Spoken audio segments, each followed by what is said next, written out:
puasa, di momen puasa hari, insya Allah hari ke-19 ini, kita semua telah eh, memasuki dan telah melewati beberapa hambatan, mungkin beberapa halangan, tapi semoga saja hambatan dan halangan itu akan menambah rasa percaya kita, akan menambah iman kita kepada Allah Subhanahu wa Ta'ala. Di momen puasa hari ini, tentunya seperti kita ketahui bersama, tidak hanya menahan lapar dan haus saja, tapi kami menginginkan beberapa program pemerintah yang khususnya kita sudah laksanakan di bulan-bulan kemarin atau minggu-minggu kemarin dengan Ramadan yang ramah anak, Ramadan sehat bagi khususnya bagi perempuan, dan hari ini kita akan bicara masalah Ramadan untuk kesehatan mental tentunya untuk semua. Bapak Ibu sekalian, bagaimana sih ciri-ciri orang yang sehat mentalnya? Tentunya ada aspek keseimbangan psikologis dan aspek keseimbangan emosional, di mana dengan seimbangnya aspek psikologis, aspek emosional, dan dibarengi dengan puasa sehingga mental dan jiwa raga kita terjaga dari segala sesuatu yang tidak baik, eh, diharapkan akan terjadi juga keseimbangan dan kemampuan untuk berinteraksi dengan baik tentunya dengan sesama makhluk hidup, tidak hanya dengan manusia tapi juga dengan semua ciptaan Allah Subhanahu wa taala, termasuk juga dengan eh, hewan ataupun dengan beberapa tumbuhan ataupun lingkungan dan alam di sekitar kita.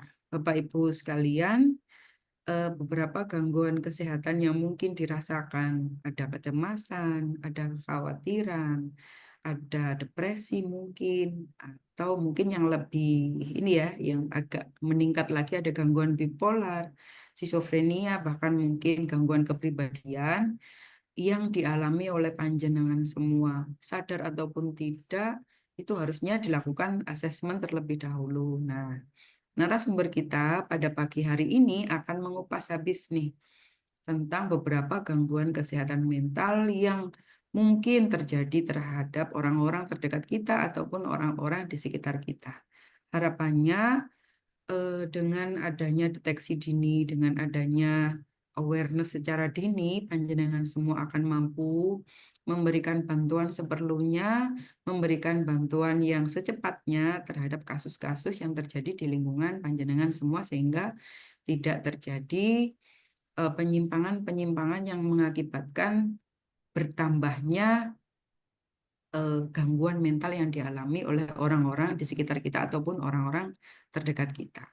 Bapak Ibu sekalian, di Kota Probolinggo juga sudah kita buka ya yang namanya Pondasi Hati, Pusat Konseling dan Konsultasi Sepenuh Hati yang berada di Puspaga Kota Probolinggo.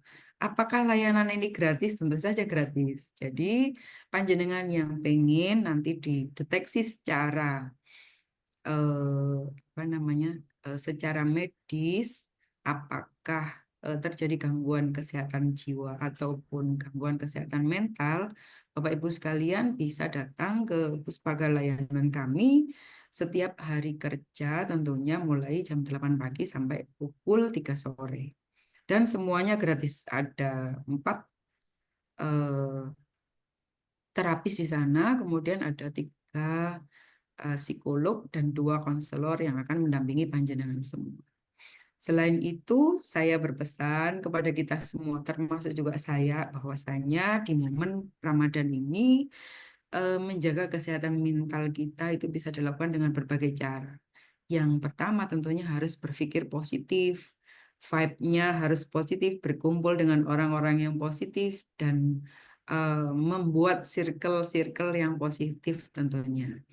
Olahraga dengan teratur, walaupun olahraga ringan ya, walaupun jalan-jalan ataupun gerak-gerak sedikit, hal itu bisa kita lakukan bersama sambil masak atau sambil melakukan aktivitas yang lainnya.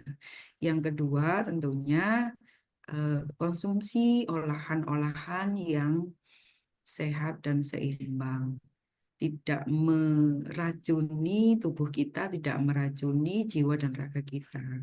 Apalagi kalau di sini ada bapak-bapak yang biasanya merokok, itu insya Allah dengan momen Ramadan ini bisa berkurang merokoknya. Kita kita doakan bersama. Kemudian istirahat yang cukup, jangan banyak bergadang karena hal ini juga akan mengurangi efektivitas kita dalam beribadah kepada Allah Subhanahu wa taala. Kemudian lakukan beberapa teknik meditasi atau mungkin relaksasi yang sangat berperan untuk kesehatan jiwa dan raga kita. Eh, Kalau di tata cara Islam tentunya dengan beribadah, mengambil atau memanfaatkan momen ini dengan banyak-banyak beribadah kepada Allah Subhanahu wa taala. Kemudian bangun hubungan sosial yang sehat. Hindari circle-circle yang memperburuk situasi dan mental kita. Hindari eh, ruang-ruang publik yang tidak baik untuk kita. Dan hindarkan juga anak-anak kita, saudara-saudara kita dari hal-hal yang toksik atau orang-orang yang toksik yang memperburuk keadaan kita semua. Nah, yang terakhir, seperti yang saya sampaikan tadi, kalau kita mengalami beberapa gejala gangguan kesehatan mental, eh, segera datang ke atau menghubungi tenaga profesional yang memang beliau mampu memberikan solusi terhadap beberapa permasalahan kesehatan mental kita. Mungkin itu beberapa hal yang dapat saya sampaikan. Terima kasih atas partisipasi panjenengan semua. Semoga kegiatan kita di pagi hari ini mendapatkan rahmat Allah Subhanahu wa taala dan dicatat sebagai amal ibadah kita eh, untuk nantinya bisa menjadi bekal kita lebih bermanfaat kepada manusia lainnya.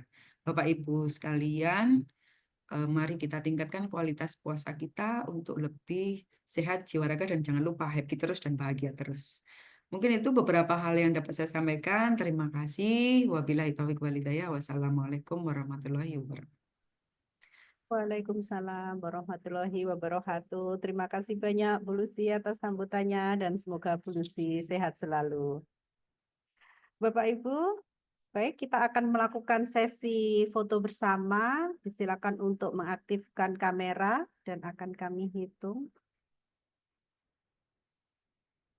Mohon bantuan Mbak Rizka. Sudah? Baik, saya hitung. 1, 2, 3. Slide selanjutnya. 1, 2, 3. Baik, slide selanjutnya. 1, 2, 3. Dan slide terakhir. 1, 2, 3. Terima kasih. Selanjutnya kita akan masuk dalam sesi paparan dan diskusi sharing seri ketiga. Alhamdulillahirabbil alamin, kita telah memasuki hari ke-19 Ramadan. Semoga kita semua senantiasa diberi kesehatan sampai hari Idul Fitri nanti. Dalam menjalankan ibadah puasa, selain menjaga kesehatan fisik, tentunya kita juga harus menjaga kesehatan mental kita. Tentunya kita semua sudah banyak mengetahui dampak menjalankan ibadah terhadap kesehatan fisik kita. Lalu bagaimana terkait dengan dampak atau manfaat menjalankan ibadah puasa terhadap kesehatan mental kita? Nah, pada kesempatan kali ini kita akan membahas tentang dampak atau manfaat puasa terhadap kesehatan mental kita dan telah hadir pada pagi hari ini narasumber kita Ibu Aris Dirgayunita MPSI Psikolog. Selamat pagi Bu Aris. Pagi Bu Ratri. Ya, baik, terima kasih. Bu Aris, beliau saat ini merupakan dosen Institut Ahmad Dahlan Kota Probolinggo. Pernah mengenyam pendidikan S1 di Universitas Muhammadiyah Malang, jurusan psikologi, S2 di Universitas Muhammadiyah Malang juga, jurusannya sama, psikologi, dan saat ini sedang menempuh program doktoral di Universitas Erlangga, jurusan psikologi juga. Baik, Bapak Ibu, mari kita dengarkan paparan beliau. Kami silakan Bu Aris untuk ruang menyampaikan paparan. Terima kasih Bu Rati. Assalamualaikum warahmatullahi wabarakatuh. Waalaikumsalam warahmatullahi wabarakatuh. Yang terhormat Ibu Sekretaris Dinas, Ibu Dr. Lucy, saya lupa namanya terlalu panjang, sama Ibu Kepala Bidang Pemberdayaan Perempuan, Ibu Eka, dan selamat pagi Bu Ratih, juga Bapak Ibu peserta yang hadir pada pagi hari ini.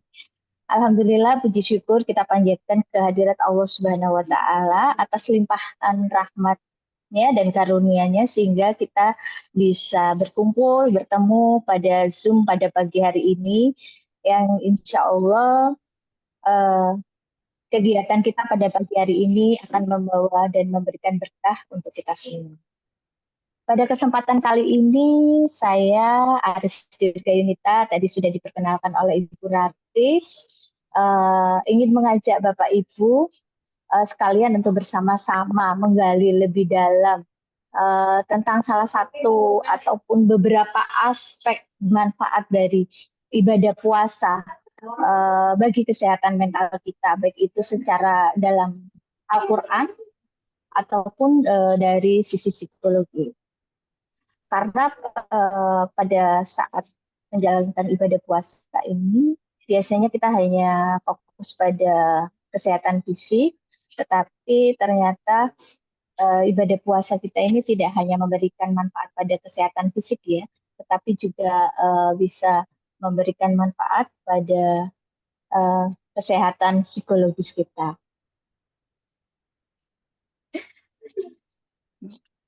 Contohnya yang seperti disampaikan oleh Bu Lucy tadi, kita juga bisa mengurangi stres, kecemasan, empati, simpati itu juga akan muncul saat kita melakukan puasa. Semoga apa yang akan kita lakukan pada hari ini dan apa yang saya sampaikan pada pagi hari ini bisa memberikan manfaat, berkah, dan motivasi bagi kita semua untuk menjalankan ibadah puasa pada bulan puasa tahun 2025 ini dengan khusyuk, dengan lebih baik, dan kita bisa bertemu kembali pada tahun selanjutnya.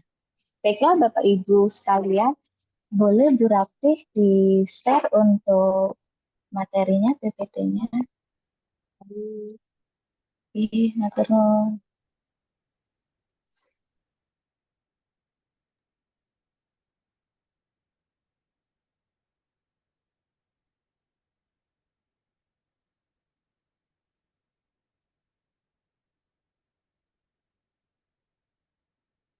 Boleh. Terima kasih. Di sini boleh slide yang kedua?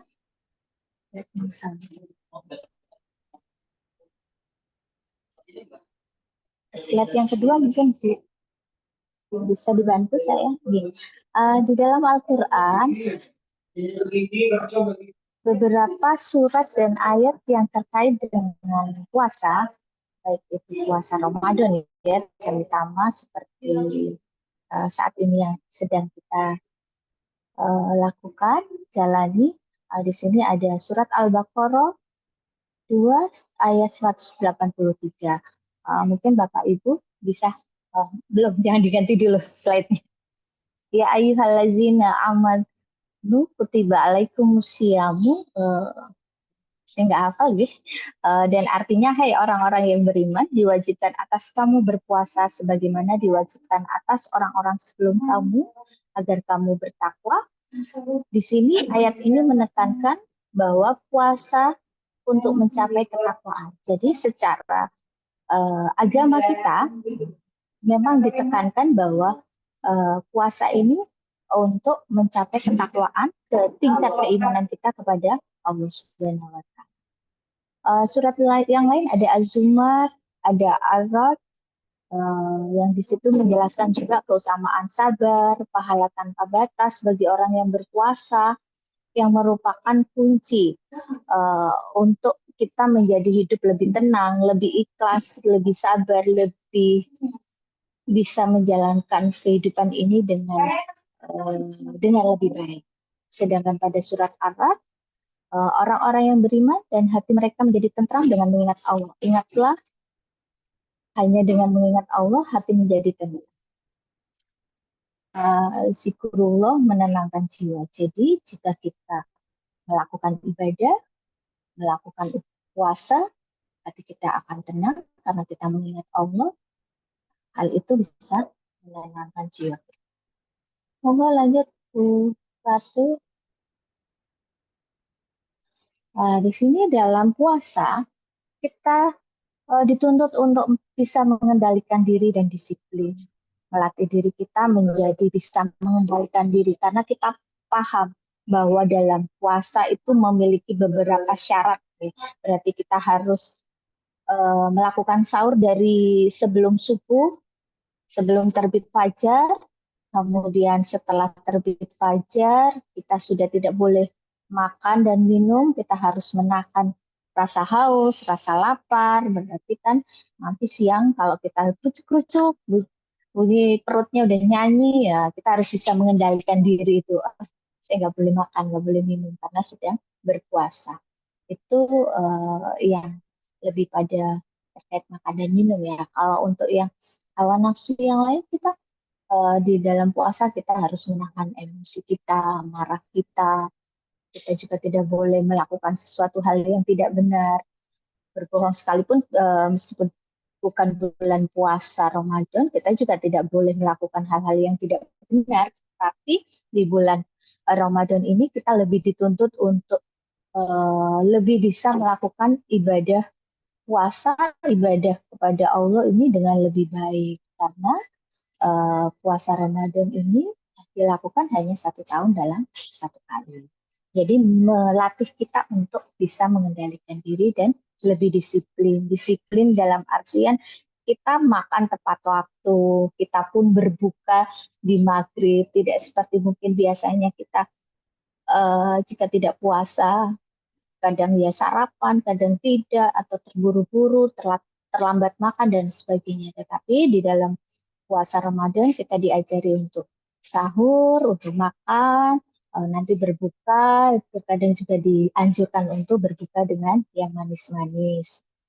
Dan kita pasti juga akan mengontrol makanan asupan yang kita masukkan. Kita nggak mungkin yang akan terlalu pedas sekali, rujaan dan sebagainya. Tetapi saat kita tidak berpuasa, kadang kita dengan seenaknya aja makan apa aja, masuk semua seperti itu. Jadi ada melatih diri untuk mengendalikan diri, untuk meningkatkan disiplin kita, termasuk untuk menurunkan stres. Saya sedikit membaca artikel, ternyata di dalam tubuh kita itu, di dalam otak kita itu ada keton ya. Keton itu seperti apa ya, mungkin zat, saya nggak terlalu paham karena saya bukan orang kedokteran, tapi saya membaca keton itu dalam tubuh itu saat kita berpuasa itu bisa meningkat, yang hal ini didapatkan dari gula darah kita, kemudian pembakaran lemak.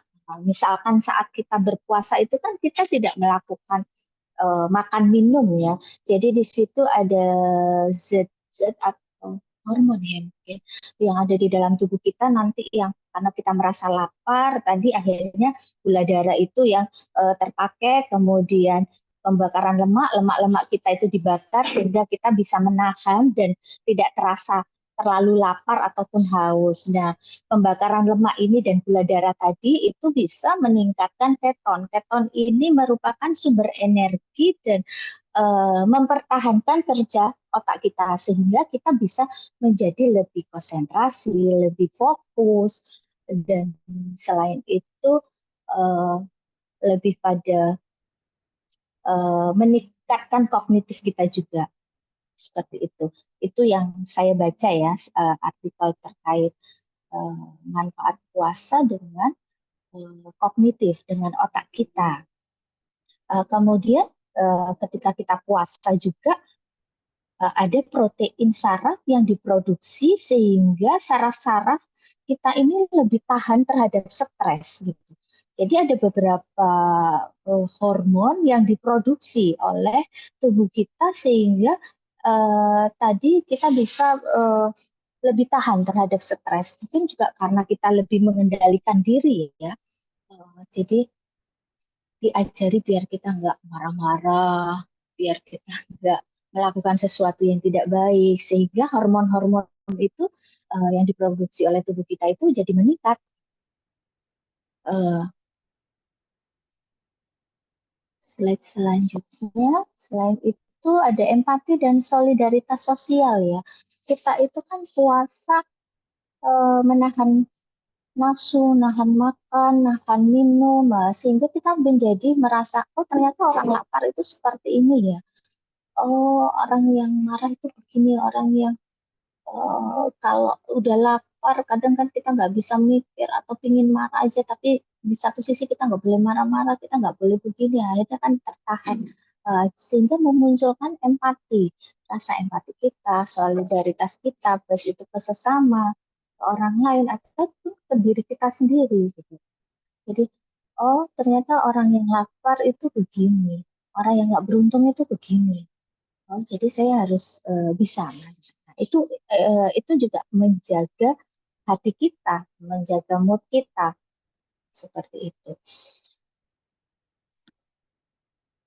Meningkatkan kesadaran kita sehingga kita bisa juga menjadi sadar ya. Mungkin selama ini kita terlalu banyak membuang makanan atau kebanyakan seperti itu, guys, sampah makanan itu kan yang paling banyak ya untuk di Indonesia. Ini saya jadinya ke sampah ini.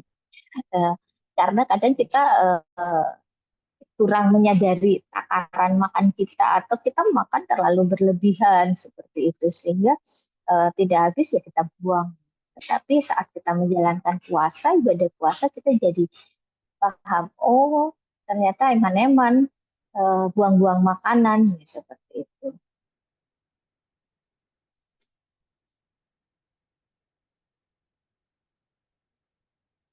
Lanjut, Bu. Oke, ini yang seperti saya sampaikan tadi, fokus dan konsentrasi spiritual. Saat kita berpuasa, kita tidak hanya menahan hawa nafsu, makan, minum, tetapi kita juga bisa meningkatkan ibadah-ibadah kita yang lain seperti kita membaca Al-Quran. Akhirnya kita juga melakukan kegiatan-kegiatan sosial yang lain. Tadi meningkatkan empati dan solidaritas. Biasanya kan ada bagi-bagi takjil atau memberikan santunan kepada anak yatim piatu. Karena di dalam Al-Quran juga disampaikan bahwa puasa Ramadan, bulan puasa itu adalah bulan yang penuh berkah, bulan suci, bulan yang penuh kebaikan. Nah, pastinya apa yang kita lakukan pada bulan Ramadan ini, jika itu terkait dengan kebaikan, pasti akan dilipat gandakan oleh Allah. Seperti itu. Jadi, lebih pada kita menjadi fokus pada ibadah kita, lebih konsentrasi, lebih memperbaiki diri, tadi lebih mengkhusyukkan diri kepada Allah, kepada Tuhan kita.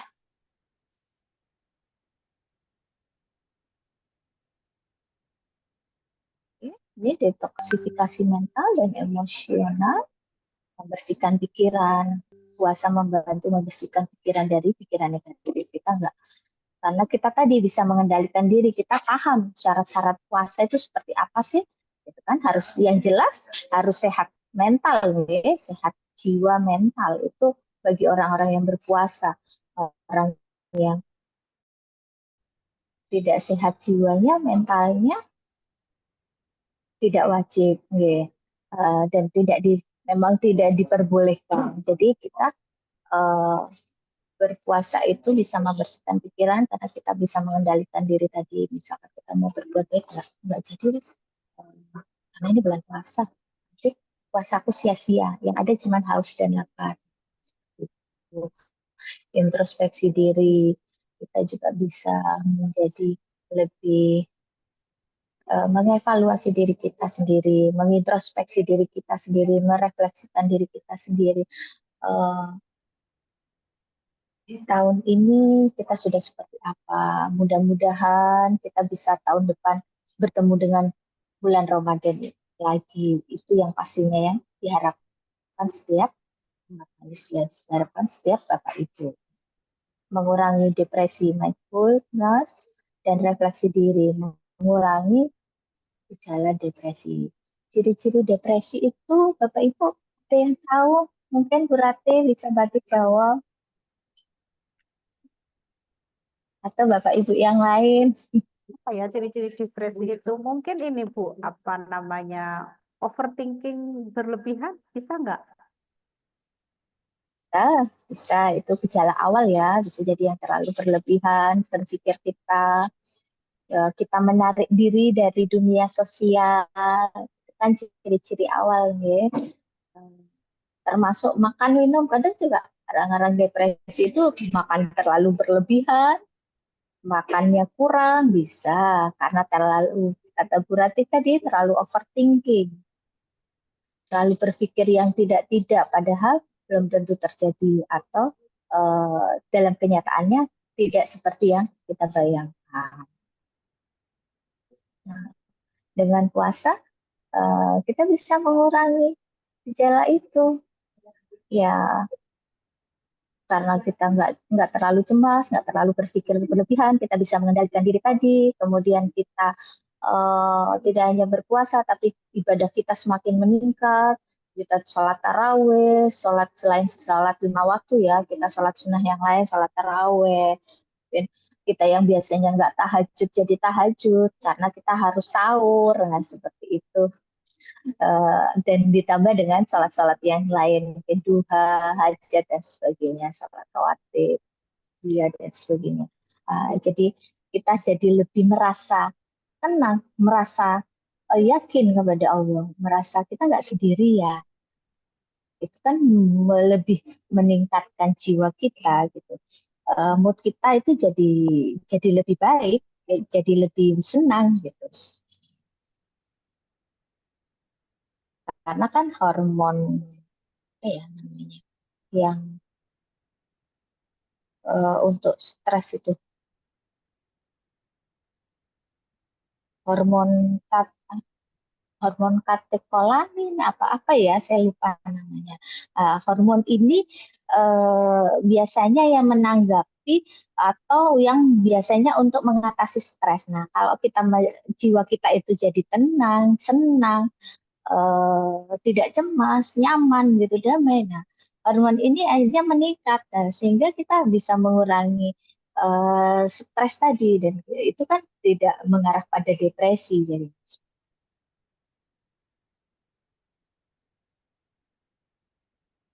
lanjut Ibu, atau udah terakhir slide saya? Oh belum.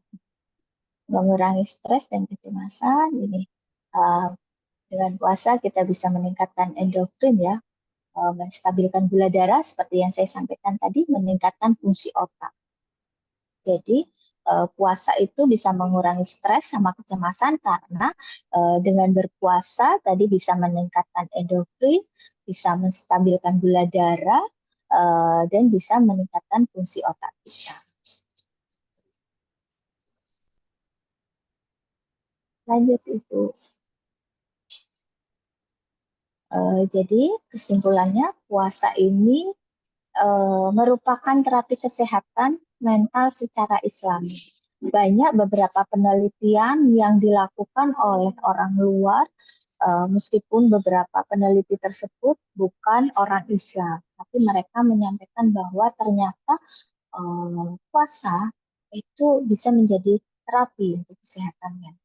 Karena tadi kalau dari sisi kesehatan ya, mau itu hormon, terus apa yang saya sampaikan tadi itu ternyata meningkat, ada yang bisa untuk menanggapi atau menanggulangi stres, dan kalau hati kita senang dan sebagainya, hormon-hormon yang terkait dengan stres itu berkurang seperti itu.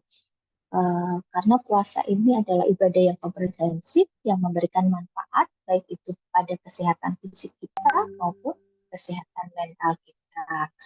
Selain itu, puasa juga memberikan nilai-nilai bagi kehidupan kita sehari-hari. Salah satunya untuk mengendalikan diri pada, kita disiplin kita makan, disiplin kita tidur, bangun tidur, disiplin kita melakukan kegiatan-kegiatan yang lain, termasuk disiplin kita dalam beribadah seperti itu. Juga merupakan salah satu bentuk introspeksi diri kita, evaluasi diri kita, dan bentuk untuk meningkatkan kualitas hidup kita. Selain itu kan tadi kalau orang puasa itu tidurnya orang puasa itu kan ibadah ya kalau di dalam Islam, dan memang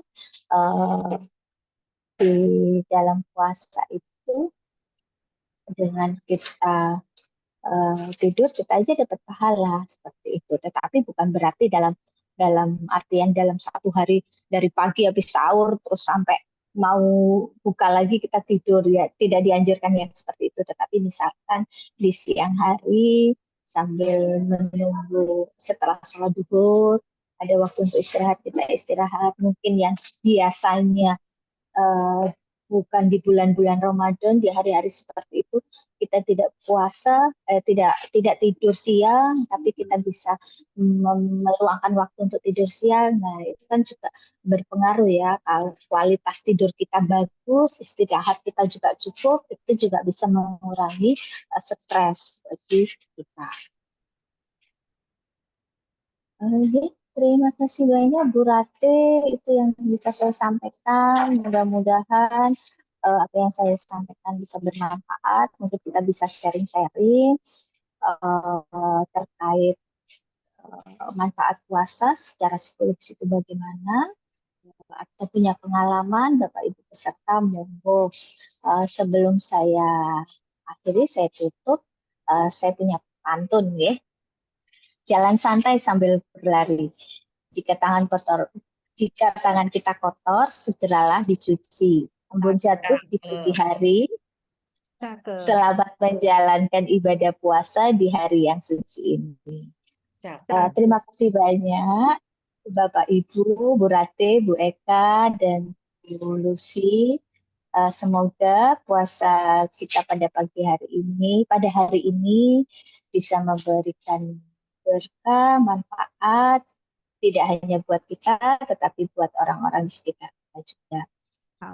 Segala sesuatu kebaikan itu pasti datangnya dari Allah, dan segala sesuatu yang tidak baik itu pasti datangnya dari kita, dari umatnya Allah. Terima kasih banyak, saya kembalikan kepada Bu Rate. Assalamualaikum warahmatullahi wabarakatuh.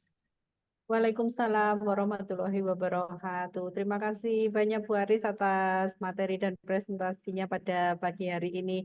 Baik Bapak Ibu peserta, mengingatkan kembali untuk mengisi absensi pada link yang telah disediakan oleh panitia pada kolom chat, serta mengingatkan kembali bahwa materi pada pagi hari ini serta sertifikat kegiatan dapat diunduh melalui link yang sama pada link daftar hadir yang telah disediakan oleh panitia. Baik, kita akan memasuki sesi diskusi dan tanya jawab. Untuk Bapak Ibu yang ingin bertanya atau ingin sharing terkait dengan kegiatan terkait dengan kesehatan mental ataupun manfaat puasa terhadap kesehatan mental, dapat raise hand atau menulis pada kolom chat. Mungkin untuk membuka pertanyaan, Bu Aris, saya ingin mengawali pertanyaan dulu. Terkait dengan menjaga kesehatan mental kita tadi, ya Bu Agus ya. Kan tadi kan ciri-ciri bahwa kita depresi itu kan salah satunya kan overthinking ya, terlalu berlebihan. Nah, bagaimana cara melatih kita untuk tidak berburuk sangka atau overthinking baik terhadap orang lain ataupun terhadap diri kita sendiri, karena kadang-kadang itu apa ya, kalau sudah overthinking itu sangat sulit sekali ya Bu Aris untuk dihilangkan gitu ya, karena itu kan kita berpikirnya dikit-dikit kok gini ya, padahal tidak ada apa-apa, tapi tiba-tiba oh kok berbeda ya sikapnya ya, memang ada yang salah dengan saya, atau kadang-kadang kita sendiri kok hari ini aku seperti ini ya, memang aku kenapa kayak gitu Bu Aris. Bagaimana Bu Aris caranya untuk bisa melatih itu Bu Aris? Terima kasih banyak Bu Rati, bagus pertanyaannya dan itu mungkin tidak hanya Bu Rati ya, termasuk saya ataupun Bapak Ibu yang ada di sini juga pernah mengalami ya, dan saya rasa selama itu tidak terlalu berlebihan sekali itu masih dalam batas yang wajar, boleh-boleh saja. Oke. Yang pertama, kenapa sih kok kita bisa sampai overthinking dan harus ya opo caranya, bagaimana caranya biar kita nggak overthinking gitu. Yang jelas kita harus menyadari diri kita ya. Menyadari diri kita ini dalam artian pribadi kita. Kita ini orang yang baperan nggak? Orang yang terlalu sensitif nggak? Misalkan kita orang yang memang baperan seperti itu, biasanya sensitif, biasanya sering cenderung untuk akan overthinking kan begitu ya. Nah, kita ingat saat kita overthinking, ini overthinkingnya terhadap apa? Oh, misalkan contohnya apa Bu Ratih? Kita overthinkingnya apa ya? Gini, misalnya kan kita kan dalam satu circle pertemanan gitu ya Bu ya. Oke. Misalnya padahal kita nggak ada masalah apa-apa, tapi tiba-tiba kok teman kita salah satu itu nggak nyapa ke kita, padahal biasanya nyapa gitu. Nah, kita akhirnya merasa, loh, kenapa kok tiba-tiba nggak mau nyapa? Apa ada yang salah dengan saya? Atau saya yang salah? Atau memang sudah nggak mau berteman dengan saya? Kadang-kadang kan overthinking kalau yang berlebihan itu kadang-kadang pertanyaan-pertanyaan itu muncul dan munculnya itu berentetan, setelah itu menjadi pikiran, menjadi beberapa hari, akhirnya menjadi karena kepikiran terus, akhirnya menjadi stres, nggak enak makan, bingung mau mengucapkan ke temannya apa salah saya, apakah memang Anda yang bermasalah dengan saya, seperti itu Bu Aris. Mungkin seperti itu contohnya Bu Aris. Jadi kan kita harus fokus pada saat ini ya. Tadi Bu Ratih menyampaikan bahwa biasanya kita di circle pertemanan. Kok tahu-tahu teman si A ini nggak nyapa saya, gitu, nggak senyum, tidak nyapa, tidak seperti biasanya. Kita fokus. Ini ada apa? Misal, nah tadi kita fokus pada saat ini. Oh, saat ini dia nggak nyapa aku, nggak senyum. Nah, kemudian kita menyadari diri kita. Kalau kita seperti itu, biasanya kita ada apa? Oh, apakah saya tadi lagi ada masalah di keluarga? Bisa jadi dia tipe orang yang saat itu ada berangkat dari rumah sudah punya masalah, tapi dibawa ke kantor. Akhirnya ketemu orang itu ngeblank, nggak menyapa, nggak senyum. Oh, mungkin bisa jadi itu satu, gitu kan ya. Oh, bisa jadi, oh enggak sih, kayaknya dia baik-baik saja ini. Ya. Atau saya ada salah kemarin. Nah, kita harus menyadari itu, apa kemarin aku ada salah ngomong ya sama dia, atau salah WA atau apa ya membuat menjadi dia lebih tersinggung, atau dia memang tipe orang yang sensitif dan sebagainya. Seperti itu. Misalkan di dua hal ini tidak terjadi apa-apa, tapi kok dia begitu aja. Oh ya sudahlah, nggak apa-apa. Hari ini begitu. Kita lihat besok begitu nggak? Atau ini pagi, nanti siang cobalah pas papasan ketemu lagi apa begitu gitu. Kita batasi waktu gitu, jangan terus kita akhirnya terus berlarut-larut, kita bawa terus dari pagi sampai malam, sampai besoknya lagi ya, seperti itu. Jadi kita batasi, coba hari ini begini, besok begitu nggak, atau nanti siang begitu nggak. Oh, ternyata nanti siang bisa jadi teman kita itu udah moodnya balik lagi, udah bagus, atau bagaimana, misalkan masih tetap ya nggak senyum, nggak nyapa kita, atau melengos dan sebagainya. Apa ya? Kalau seperti itu kita bisa mungkin menyapa, bertanya, oh dia tipe orang yang nggak bisa ditanya begitu.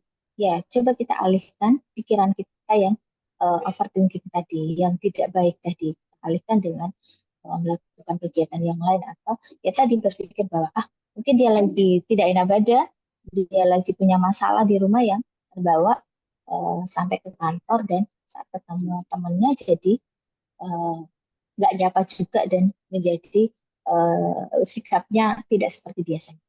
Seperti itu, Bu Rati.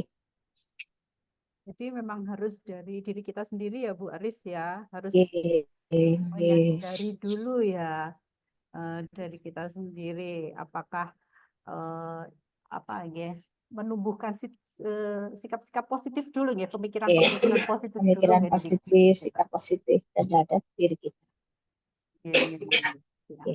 Lalu bagaimana Bu Aris untuk menjaga ataupun mengelola emosi atau pengendalian diri? Kan kita tadi kalau overthinking kita kan harus menumbuhkan apa namanya sikap positif. Mungkin selama bulan Ramadan ini kita bisa mengalihkan ya Bu dengan mungkin mengaji atau mungkin dengan beribadah sehingga pikiran-pikiran negatif kita itu bisa teralihkan. Lalu kalau setelah puasa ini Bu Aris, kalau puasanya setelah selesai ini biasanya kan tantangan karena kita kan sudah kembali kepada rutinitas biasanya kan, Nggih. Kadang-kadang kalau kita istiqomah kan apa yang kita lakukan di bulan Ramadan akan tetap kita jalankan. Nah, tapi kan kadang-kadang ya agak beliau juga ya Bu ya setelah puasa ini. Nah, ini bagaimana cara menjaga atau mengelola emosi kita setelah bulan Ramadan selesai sehingga keseimbangan spiritual, fisik dan emosional kita ini tetap terjaga. Ya, Makasih berarti bagaimana kita bisa menjaga itu karena Ramadannya habis biar juga semuanya ya sebenarnya ya harusnya tidak boleh buyar juga ya Ramadannya nggak udah habis berarti selesai juga ya tidak begitu jadi di puasa hari pertama itu kan penyesuaian ya penyesuaian kita yang biasanya sarapan pagi siang makan dengan aktivitas yang mungkin banyak apalagi kalau siang-siang kalau makan mungkin kita bisa tahan tapi kalau haus itu kadang masya Allah gitu. Eh, Gimana caranya ya kita harus di puasa pertama kita menyesuaikan diri untuk selanjutnya di puasa di hari keempat, 5, 6 itu kan sudah mulai ada penyesuaian diri ya. Dan seterusnya pada puasa 8, 10 sampai ke 15 terkadang kita akan merasa saat kita melakukan ibadah itu dengan khusyuk, dengan benar, dengan baik, maksudnya dalam artian kita kan dalam berpuasa itu diajari untuk tidak berlebihan ya, baik itu dalam terutama dalam makan dan minum ya, dan perbuatan-perbuatan yang lain kita juga harus kita jaga. Nah tadi kembali lagi pada kita harus berpikir positif, kita bisa menyadari bahwa oh ternyata saat saya melakukan ibadah puasa, berat badan saya turun ya, saya bisa mengendalikan emosi ya, ternyata dampaknya nyaman ya buat tubuh saya, buat diri saya. Nah itu yang harus tetap kita pupuk dan kita bawa.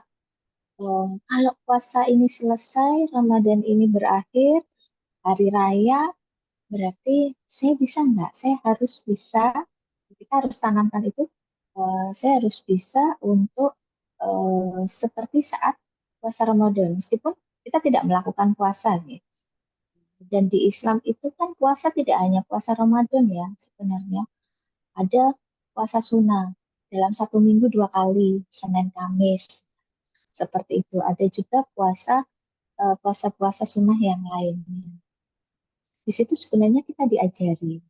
Jadi ya kembali lagi kita harus berpikiran yang positif, berperilaku yang positif, sehingga saat di luar bulan puasa, cara mengendalikannya ya kita mau marah, kita mau melakukan sesuatu yang tidak baik, atau kita overthinking, kita ingat, oh ya saat puasa itu kayak gini, itu jauh lebih baik.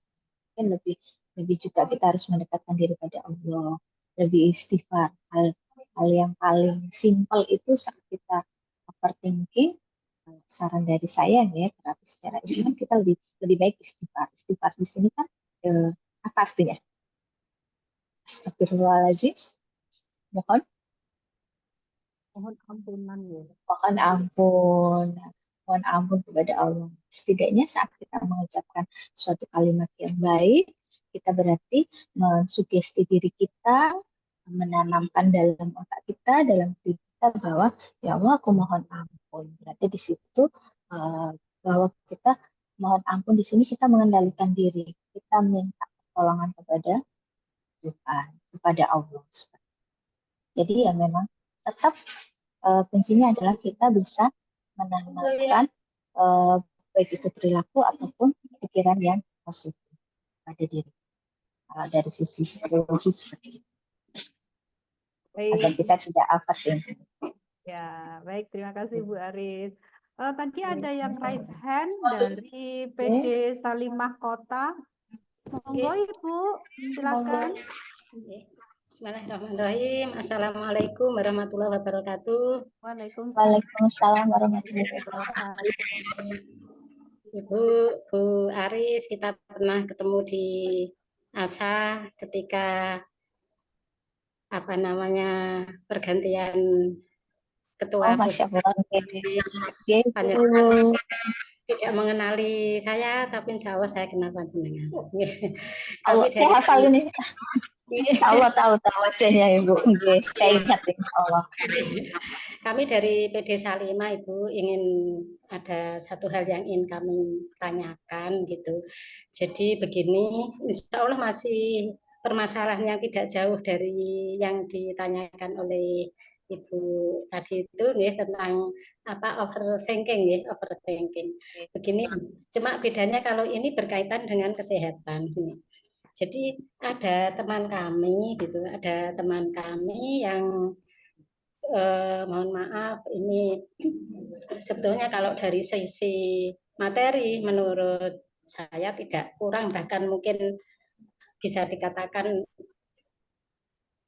lebih dari cukup begitu. Cuma suatu saat beliau itu pernah periksa cek darah gitu. Nah, kebetulan saat itu gula darahnya itu kalau menurut saya itu ya belum tinggi banget gitu loh. Waktu itu gula darah puasa ya 115.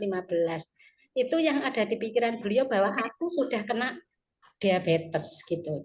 Itu sampai akhirnya beliau itu diet pokoknya menurut saya sudah termasuk berlebihan juga, yang akhirnya badannya kurus, terus periksa kemana-mana, semua dokter mengatakan ibu ini sehat gitu. Sampai suatu saat beliau pernah ke tempat temannya, kalau bahasa mungkin orang sini tirah nggih Bu nggih. Tirah itu ke temannya yang kebetulan dokter di Jawa Tengah, itu sampai berapa hari. Di sana sampai dibawa ke dokter-dokter jiwa bahwa beliau itu sehat. Nah, akhirnya pulang lagi ke sini, menghubungi saya, kemudian beliau minta, Bu, aku merasa sakit, tapi kok kabeh dokter itu mengatakan saya ini tidak sakit gitu. Terus saya dengan segala kemampuan maksudnya keterbatasan yang ada pada diri kami, berusaha untuk menumbuhkan bahwa berarti memang benar bahwa ibu itu tidak sakit. Mungkin ada saran-saran dari panjenengan yang mungkin bisa kami adopsi untuk disampaikan kepada beliau begitu. Terima kasih. Terima kasih Ibu dari PD Salimah ya Ibu. Nggih. Ya hafal wajah tapi saya lupa nama. Ngapunten nggih Ibu. Saya Bu Asih, Ibu. Bu Asih, nggih. Terima kasih Ibu. Itu banyak terjadi ya, mau itu pada usia remaja, usia dewasa awal, dewasa madya, atau seperti Ibu dewasa nggih, atau dewasa maksudnya usia-usia lansia juga iya, apalagi lansia biasanya seperti itu. Ngapunten Ibu belum nggih. Untuk temannya Ibu sama nggih usianya dengan Ibu? Lebih tua saya, kalau saya sudah 62 Mbak, sudah STW, sudah pensiun, makanya bisa sering ketemu teman-teman di acara-acara yang ini jangan beliau tua Ibu, senior aja Ibu. Senior aja jangan tua. Usia 65, berarti 60 nggih, 60, usia 60 sama dengan kita. Biasanya memang banyak kekhawatiran terutama pada usia-usia pralansia, ya, mungkin ibunya beliaunya usia pralansia ya, yang terkadang sebelum kita periksa itu kita sudah banyak baca artikel, baca berita dan sebagainya bahwa oh usia segini itu harus dijaga kesehatannya begini bla bla bla bla dan sebagainya, gula darah harus seperti ini, tensi harus berapa dan sebagainya. Nah, saat pemeriksaan dan gula darahnya sebenarnya baik saja atau mendekati batas, beliaunya sudah berpikir overthinking dan sebagainya. Sudah bagus Ibu Aisyah dan teman-teman yang memberikan support, memberikan motivasi ya, kepada beliau bahwa jenengan nggak sakit, jenengan sehat. Nah, bagaimana cara-cara kita yang lain? Nah, bisa jadi kita sampaikan juga, ayo kita ajak kumpul bersama, itu kan bisa juga mengurangi pemikiran-pemikiran yang negatif, ya, seperti dengan mungkin kumpul dengan teman-teman yang lain, mengikuti kajian di majelis-majelis taklim dan sebagainya. Itu kan akhirnya memberikan wawasan, memberikan ilmu, memberikan masukan bahwa nggak perlu ditakuti. Kalau kita mengalami seperti ini, nah, itu kan bisa merubah cara berpikir beliau mungkin seperti itu. Atau nggak bisa, Bu. Ya, kalau seperti itu biasanya kita tanya dulu, ada apa sih yang sampean pikirkan, apa? Yang Anda takutkan itu apa? Kita tanya begitu. Ibu bisa mungkin bertanya dari hati ke hati, ya. Ternyata nanti juga nungguin ya, atau bisa jadi aku takut loh kok yang terlalu tinggi begini-begini, ternyata aku takut meninggal. Nah, seperti itu Ibu. Tapi itu tidak disampaikan sama beliaunya.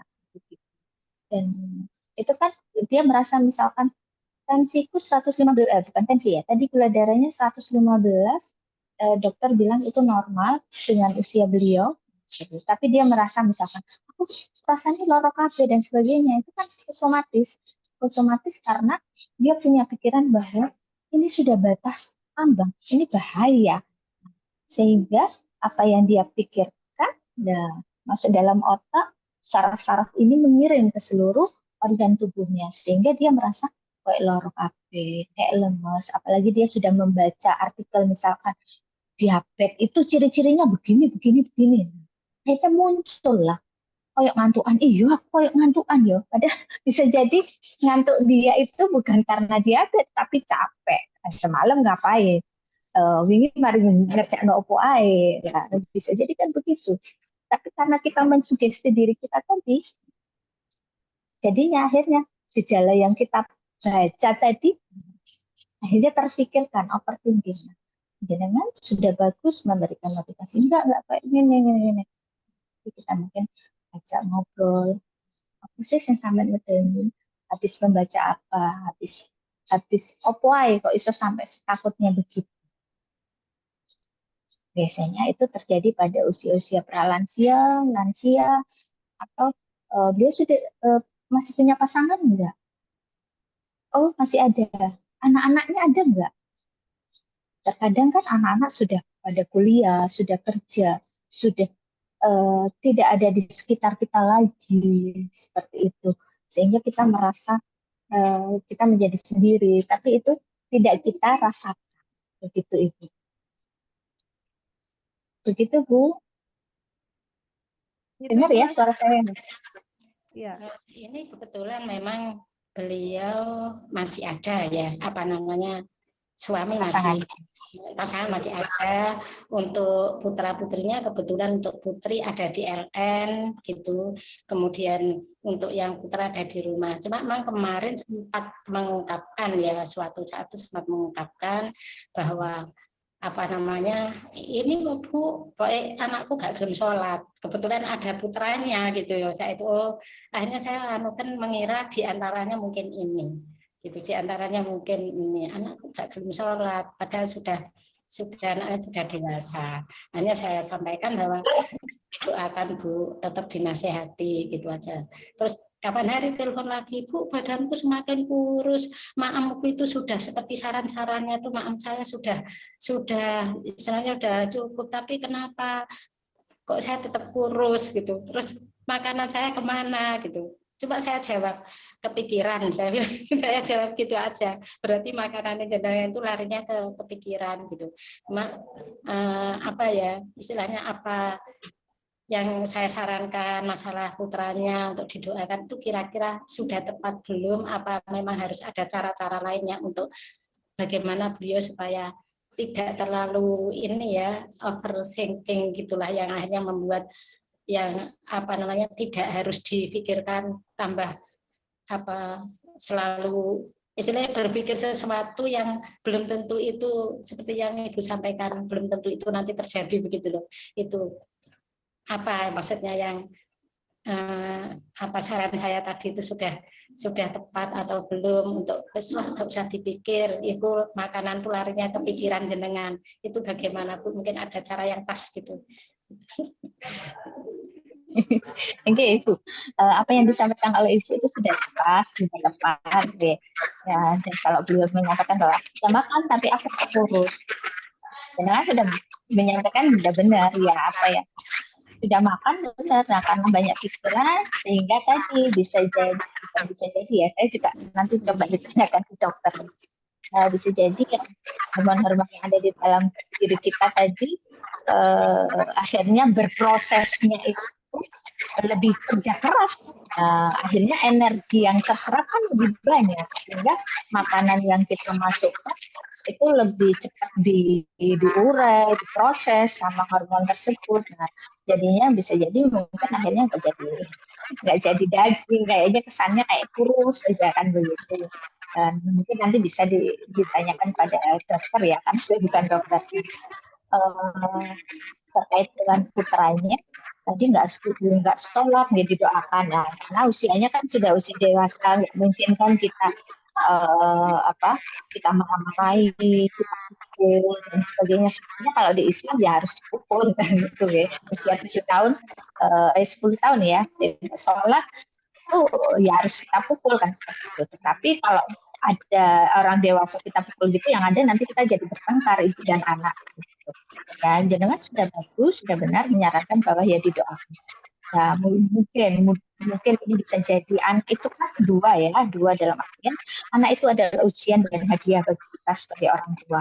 Dan itu amanah dari Allah, ujian ya, saat anak itu yang mungkin tidak sesuai dengan harapan kita diuji, kita bisa enggak seperti itu. Saat anak itu sesuai dengan harapan dan benar-benar ya sangat bagus yang diharapkan setiap orang tua itu begini loh, itu berarti hadiah buat kita sebagai orang tua. Mungkin jenengan bisa menyampaikan itu juga, bahwa kita itu akan terus berproses, akan terus diuji, akan terus belajar sampai akhir hayat kita oleh Allah. Jadi bisa jadi mungkin putranya jenengan, anak jenengan hari ini tidak sholat, didoakan. Bisa jadi nanti besok atau besoknya lagi dia dapat hidayah, dia bisa sholat dan sebagainya. Dan mungkin waktu apalagi sekarang ya, ayo terawih bareng, atau apa, mau ibunya atau ayahnya yang ngajak sama-sama. Kan juga bisa memberikan contoh ya, karena orang tua itu kan contoh teladan bagi putra putrinya. Jangan sampaikan juga kan biasanya di majelis-majelis taklim atau di penyerangan kan ada ngaji atau apa ya. Kita juga dalam melakukan aktivitas sehari-hari aja. Kalau punya murotal di HP, ya sekarang HP itu kan canggih ya, bisa diisi dengan ngaji-ngaji ya. Kita dengarkan aja dengan santai saat kita beraktivitas, saat kita mendengarkan ayat-ayat lantunan ayat Al-Quran ini kan lebih menenangkan, karena ayat-ayat tersebut masuk dalam otak kita, ke dalam tubuh kita, ke organ tubuh kita, itu kan memberikan dampak yang positif. Ditambah kalau kita baca sendiri, itu jauh lebih baik. Itu. Yang memang kebetulan beliau itu belum tidak mengikuti kegiatan yang kami adakan memang. Jadi beliau teman teman main mulai kami masuk Probolinggo gitu maksudnya gitu. Jadi sama-sama dulu rekan bermain begitulah. Jadi kalau teman-teman yang ikut kajian kan lebih bisa ini ya. Ini kebetulan beliau tidak dalam proses kami dekati untuk mungkin kami ajak mungkin itu ya bisa kita ajak untuk majelis-majelis taklim gitu supaya beliau tidak apa namanya pikirannya tidak aneh-aneh gitu. Kayaknya begitu ya. Jadi bagus itu Ibu, kan bisa jadi selama ini kita itu kosong terkait spiritual kita, jiwa kita. Jadi akhirnya kita lebih ke overthinking, kita lebih cepat cemas, kita lebih cepat khawatir. Karena kita nggak yakin sama Allah, nggak lupa bahwa kita itu sebenarnya nggak sendiri kan gitu. Sebenarnya kita punya Allah gitu kan. Kita bisa mengadu kepada Allah. Sekalipun kita berbuat tidak baik, Allah itu loh masih sayang sama kita kan gitu ya. Contohnya aja kayak maling, pencuri itu masih dibantu, buktinya dia bisa lolos, bisa mencuri, bisa berhasil melakukan kegiatan yang tidak baik. Itu kan berarti Allah masih membantu sekalipun Allah tahu itu nggak bagus kan gitu. Nah, apalagi kalau kita berbuat sesuatu yang sangat baik gitu kan, sangat bagus dan sangat membawa manfaat bukan buat kita saja tapi buat orang lain, Allah pasti akan membantu dan melipat gandakan pahala baik itu buat kita ataupun buat orang yang melakukan. Bisa jadi beliau selama ini merasa tepi kosong terkait dengan spiritualnya, dengan jiwanya. Itu Ibu. Baik Ibu, demikian. Bagaimana Ibu?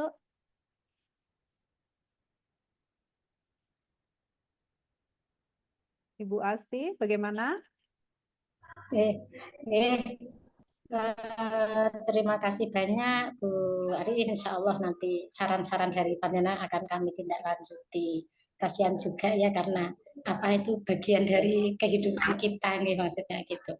Atau saya tadi terpikir apa saya ajak ke Puspaga ya sampai begitu. Saya itu terpikirnya begitu tadi Bu An menyampaikan bahwa kita ada Puspaga, mungkin ada ibu-ibu yang sampai terpikir begitu saya tadi apa saya ajak ke sana ya gitu.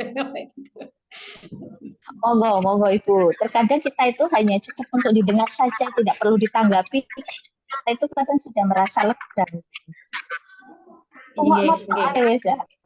Monggo, mungkin butuh teman untuk komunikasi.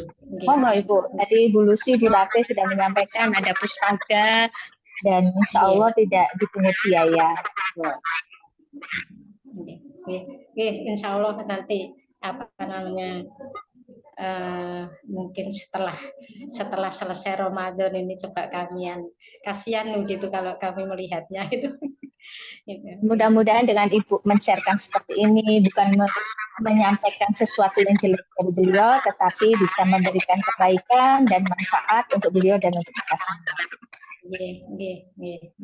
Terima kasih Bu Aris. Terima kasih. Baik, terima kasih banyak Bu Asih. Bapak Ibu sekalian mengingatkan kembali bahwa untuk mengisi daftar hadir yang telah disediakan oleh panitia pada link yang telah disediakan oleh panitia di kolom chat. Baik, Bu Aris, mungkin selanjutnya saya menyambung pertanyaan tadi yang seperti ditanyakan oleh Bu Asih tadi. Kadang kan kita kan tidak sadar nih Bu Aris bahwa kita mengalami depresi atau kadang kita mengalami stres yang sudah berlanjut atau depresi yang sudah berlanjut karena mungkin bagi para perempuan itu beban kerja yang terlalu tinggi atau beban pikiran di rumah tangga yang terlalu banyak yang harus difikirkan, permasalahan ekonomi, permasalahan anak, atau permasalahan-permasalahan yang lain. Jadi kadang-kadang perempuan itu tidak sadar bahwa dirinya itu sedang mengalami stres ataupun kadang-kadang mengalami depresi. Nah, bagaimana cara kita untuk mengetahui bahwa kita atau perempuan utamanya itu kita sedang mengalami bahwa diri kita ini sedang tidak baik-baik saja. Kita ini sedang mengalami gangguan mental, tapi kita tidak menyadari karena rutinitas yang sudah sehari-hari seperti itu, akhirnya dianggapnya oh ini biasa aja, ini biasa aja. Nah, nanti ujung-ujungnya ternyata ada kasus anak dibunuh, ada kasus apa ya, pemukulan, terus kadang-kadang perilaku kita pun menjadi berubah seperti itu loh. Dulunya yang anak penurut, perempuan yang penurut, mungkin ada yang lemah lembut, kadang-kadang akhirnya menjadi pribadi yang arogan, pribadi yang kasar seperti itu. Nah, itu kan sebenarnya sudah perubahan-perubahan terhadap perilaku. Nah, bagaimana cara kita untuk mengetahui atau menyadari bahwa sebenarnya diri kita ini sedang tidak baik-baik saja. Dan kapan saatnya kita itu bisa apa namanya ya, cara mengatasinya seperti itu loh. Kapan saatnya kita bisa berkonsultasi ke psikolog atau ini cukup kita apa namanya, berbagi aja, sharing dengan teman, atau apakah ini saya harusnya harus ke psikolog nih atau gimana ini, seperti itu Bu Aris. Terima kasih banyak Bu Ratih. Ini juga pertanyaan dari Bapak Ibu ya, Bapak Ibu peserta ya. Dari tadi Bu Ratih terus mewakili, enggak apa-apa. Ya, mewakili Ibu. Dia mewakili. Dan itu kayaknya juga sering kita alami ya. Kita bagaimana biar tahu bahwa ibu-ibu ini terutama dengan rutinitas yang banyak, apalagi seperti berarti Eka, Lucy, yang pastinya menurut saya juga ibu-ibu peserta yang lain dan termasuk Bapak ya. Berarti ibu-ibu yang hebat gitu. Di satu sisi sebagai wanita karir, sebagai ibu rumah tangga, juga sebagai individu dan sebagai masyarakat ya. Tapi luar biasa. Gitu. Ya. Kalau yang ringan-ringan saja itu apa ya caranya begini paham kalau kita ini lagi mengalami stres nih. Itu biasanya ibu akan ada perubahan pada perilaku kita. Misalkan kita lebih cenderung menarik diri, orang yang nggak senang ya. Aku biasanya senang kumpul, kok jadi nggak senang kumpul ya. Bisa jadi seperti itu. Bisa jadi pada nafsu makan. Biasanya suka makan, kok jadinya gak enak makan. Siang belum makan sudah kenyang, sampai ke sore, sampai ke malam. Oh ya, itu bisa. Tapi kan kita lihat ya hari ini begitu, besok enggak ya belum. Berarti bukan ya intensitasnya dalam satu minggu ini terjadi berapa kali gitu. Terus kok aku kayaknya ingin makan aja. Kan ada yang kadang begitu. Untuk lihat di rumah berantakan dikit aja sudah kayak bikin marah. Ada yang biasanya kan enggak apa-apa, ini enggak apa-apa. Tapi kalau ya pokoknya kudu marah. Itu kita lihat diri kita. Apakah memang hari ini banyak orang atau temannya anak-anak ke rumah sehingga jadi berantakan sekali atau bagaimana? Kalau itu terjadi sampai dalam 1 minggu atau 3 hari 4 hari, nggak apa-apa. Tapi itu loh wajar-wajar kayak biasanya. Tapi kalau saya gimana? Udah, apa saya kecapean? Sehingga capek dengan rutinitas, capek dengan kegiatan-kegiatan, nah itu kan juga bisa menyebabkan kita menjadi lelah ya, menjadi beban dan itu bisa benar-benar menjadi stres juga. Kemudian ciri-ciri yang lain bisa jadi pusing kepala. Pusing kepala itu kan biasanya aku nggak pusing, tahu-tahu pusing, berat semua di sini. Kenapa kok pusing, kok berat?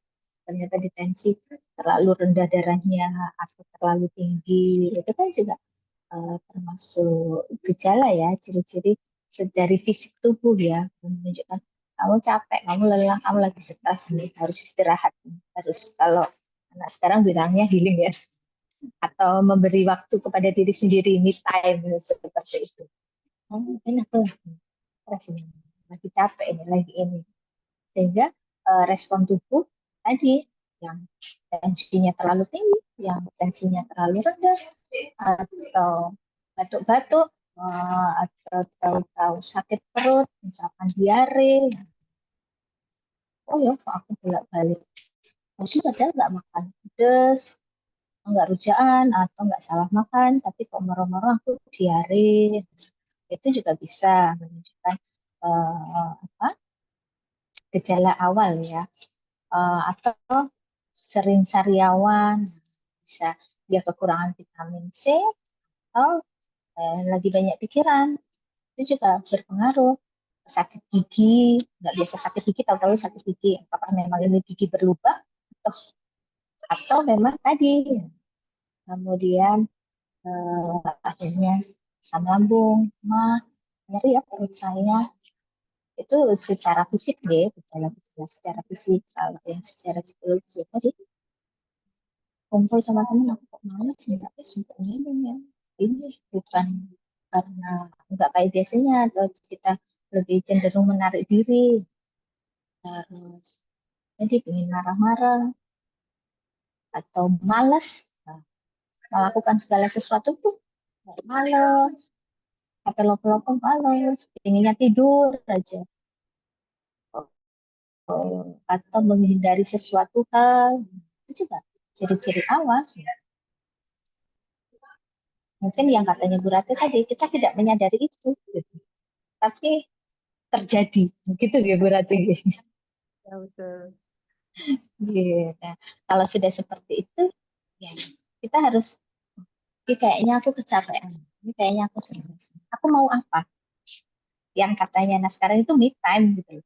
Kamu mau apa? Tetapi setelah itu saya harus waras. Kalau saya menanamkan dalam diri saya itu, seberapa berat hidup ini, ya kita pasrahkan kepada Allah. Kita harus sehat, kita harus sembuh, dan kita harus waras. Saya harus waras. Waras dalam artian waras sehat fisik saya, jiwa saya juga harus waras. Kalau hari ini saya merasa saya capek, saya ingin me time, saya mau apa? Saya mau tidur aja hari ini. Oke, apa-apa, tidur. Tidur dari jam berapa sampai jam berapa. Tapi bangun tidur, saya harus menyelesaikan apa yang menjadi beban pikiran saya, apa yang menjadi tanggung jawab saya secara perlahan-lahan. Tidak langsung bisa sekaligus kan. Dan kita harus sampaikan itu kepada orang-orang di sekitar kita. Kita harus sampaikan, seperti saya biasanya, kalau kita punya pasangan, saya sampaikan kepada suami saya, Mas, Pak, saya hari ini mau tidur dulu. Meski nanti bangun, aja dibangun, jangan diganggu dulu. Kepada anak kita juga, kepada orang yang ada di sekitar. Kita sampaikan, saya lagi capek. Itu perlu kita komunikasikan juga. Jadi kalau tidak dikomunikasikan kan khawatirnya nanti pasangan kita, atau kalau kita tinggal dengan mertua itu turut kayak mantu, kok malas, khawatirnya orang yang di sekitar kita salah. Atau kalau enggak, oh saya atau ibu-ibu, aku pingin belanja, ya kita lihat juga budget kita ada enggak, yang belanja itu karena bisa. Kalau uang kita lagi nggak ada tapi harus di pasar, oh ya jadi stres juga ini Bu. Ya kita harus bisa tadi menyadari lagi, kita harus berperilaku positif dan berpikiran positif. Dengan belanja, hati kita semua, apa yang kita belanjakan itu bermanfaat. Uang yang ada itu memang kita lebih enggak? Kita pas-pasan enggak? Kalau ya pas-pasan ya sudah dipaksa, kita nggak bikin stres nanti kan gitu. Atau ibu-ibu ingin, aku mau ke salon, biasanya gitu, aku mau ini tato wajah atau apa, ya apa monggo cari, saya punya uang berapa ini, saya ini, oh saya mau ini aja, ngaji, mau sholat, oh alhamdulillah itu jauh lebih baik, saya mau masak, bikin kue yang banyak. Jadi apa yang kita inginkan, apa yang kita senangi, ya mudah-mudahan itu sesuatu yang bermanfaat ya, jangan terus aku tak minggat ayo, jangan. Saya meninggalkan rumah aja, ada saya pernah punya klien yang seperti itu, jadi dia Kalau sudah ini pinginnya me time-nya, saya harus keluar dari rumah, saya mau nginep di hotel, monggo, nggak apa seperti itu. Yang penting disampaikan kepada pasangan. Karena di dalam Islam pun kita tidak berpamitan, itu kan jatuhnya juga tidak baik. Ya. Kita udah punya pasangan, surga kita ya pasangan kita. Jadi ya, aku pengennya tidur di hotel, aku pengennya jalan-jalan. Itu apa disampaikan. Selama itu sesuatu yang dalam hati sengaja. Itu berarti. Ya, baik. Terima kasih banyak Bu Aris atas jawabannya. Mohon maaf Bu Aris, kita harus mengakhiri kegiatan hari ini karena waktu kita juga terbatas. Tapi sebelum berakhir, mohon untuk closing statement dari Bu Aris. Ini ya. Terima kasih Bu Rati dan Bapak Ibu peserta yang lain. Cukup singkat aja dan padat. Kita harus sehat, sembuh dan waras. Itu aja. Waras dalam artian di sini waras fisik kita dan jiwa kita. Dan itu bisa kita lakukan dengan beribadah. Terima kasih Bu Rati. Terima kasih Bu Aris. Maka kesehatan mental sama pentingnya dengan kesehatan fisik. Jadi tetap prioritaskan kesehatan mental. Kita berhak untuk beristirahat karena bahagia itu penting dan merawat diri sendiri adalah kebutuhan. Baik, terima kasih banyak untuk Bapak Ibu sekalian yang yang berpartisipasi aktif pada kegiatan Caring Getsi kali ini dan masih tetap setia untuk mengikuti setiap sesi pada Caring Getsi kami. Dan sampai jumpa pada seri Caring Getsi selanjutnya nanti setelah Ramadan selesai ya, di bulan selanjutnya. Baik, kami akhiri. Wassalamualaikum warahmatullahi wabarakatuh. Terima kasih banyak, Bu Ari. Waalaikumsalam. Terima kasih banyak, Bapak. Mohon izin live. Izin live Bu Rati. Baik, Bu Ari. Bu Ari. Bu Ari. Yes.